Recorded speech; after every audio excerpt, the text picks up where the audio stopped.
BB Nagar మండలం రాఘవాపురంలో BRS అభ్యర్థి బండారు శంకరయ్య ప్రచారంలో పాల్గొన్న రాష్ట్ర నాయకులు చింతల వెంకటేశ్వర్లు కామెంట్స్. భువనగిరి నియోజకవర్గంలో ప్రతి ఒక్క కాంగ్రెస్ కార్యకర్త నేను తయారు చేసిన వారే స్థానిక ఎమ్మెల్యే నా ఇంటి ముందు గంటల కొద్ది నిలబడేవాడు. కాంగ్రెస్ వ్యక్తికే ఓట్లు వేస్తేనే పథకాలు వస్తాయని ఎమ్మెల్యే ఓటర్లను బెదిరిస్తున్నారు. పథకాలు ఎవరి జాగరి కాదు, అవి ప్రభుత్వానివి, ప్రజలకు అందాల్సినవి. శంకరయ్యకు గతంలో ఎంపీటీసీ టికెట్ రాగా ఇక్కడున్న వ్యక్తి తనకు ఇవ్వమని నా కాళ్లపై పడ్డాడు.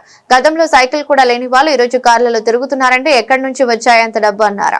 టికెట్ ఇద్దామని ఆ రోజు నేను డిసైడ్ చేస్తే ఇదే శ్యామ్ గౌడ్ వచ్చి నా కాలేలు పట్టుకొని బట్లాడితే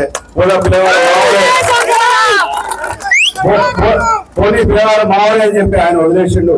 అంత గొప్ప వ్యక్తి. ఆయనకి ఇక్కడనే మీ ఊరునే కాదు హైదరాబాద్ లో కూడా మంచి పేరుంది. ఈయనది ఈ ఊరని కూడా నాకు తెలియదు. హైదరాబాద్ లో రోజు కలిసినప్పుడు పక్కకు మా స్నేహితుడు చెప్పిండు, సార్ ఇది శంకర్ మీ దగ్గరనే భువనగిరి అంటే ఏ ఊరు అంటే రాఘవాపురం. అట్లా పరిచయం కూడా అయ్యిండు. ఆయనకు హైదరాబాద్ లో మంచి పేరు ఉంది. ఆయనకు ఆర్థికంగా డబ్బులున్నాయి. ఒకరికి ఆశించి ఇక్కడ దొంగల లెక్క నిన్న మొన్న ఏం లేనోడు, సైకిల్ లేనోడు ఇలా కారు ఎదుగుతుంటే ఎన్నికలు వచ్చింది సులభంగా కబ్జా చేసిందో లేదా అని చెప్పి ఆలోచించాడు. ఈయన కాంగ్రెస్ నాయకులు ప్రతి ఒక్కరిని కూడా నేను తయారు చేసిన వాళ్ళ బతుకులన్నీ నాకు తెలుసు. వాళ్ళు ఏమి చేయలేరు. ఇంక్లూడింగ్ ఎమ్మెల్యే కూడా నా దగ్గరకు వచ్చి గంటలు నా ఇంటి ముందు. కాబట్టి పబ్లిక్ ఛాన్స్ తో గెలవలేదు, ఛాయిస్ తో గెలిచిన ఈ అనిల్ రెడ్డికి అవగాహన లేదు. నీ అయ్యే జాయిర్ కాదు ఆయన గవర్నమెంట్ సొమ్ము ఆపడానికి ప్రతి రూపాయి ఊరికి తీసుకొస్తా. మీరు చెప్పారు గెలిపి ఉంది.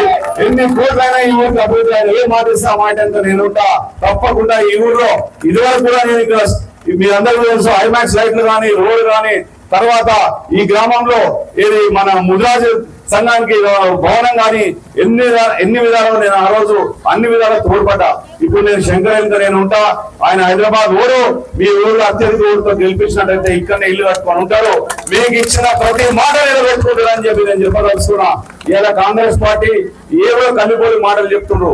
వాళ్ళకు ఇవాళ బండారి శంకర్ గారు ఏదైతే సర్పంచ్ అభ్యర్థిగా వచ్చిండ్రో వీరిని పరిచిన మన వార్డు మెంబర్లు అందరూ కూడా హృదయపూర్వక అభినందన తెలుపుతా ఉన్నాం.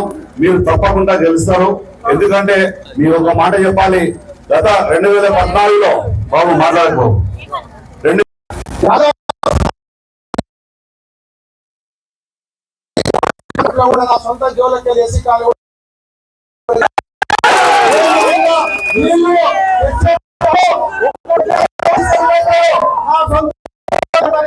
అది మీకు చెప్తున్నా. ఇన్ని రోజుల్లో మీరు 7 సంవత్సరాలు సర్పంచ్ చేసి ఏం చేస్తున్నారంటే తలవాడు పోయి నిన్న చేసి మోడు చేపిస్తామని ఆ ఉడతలో ఇంటికాడ మోడు ఉంది. 7 సంవత్సరాలు చేయమంటే ఒకరోజు చేస్తలేరు. ఇదంతా ఇక్కడ సమయం లేదు. మన రాష్ట్ర నాయకులు వచ్చారు.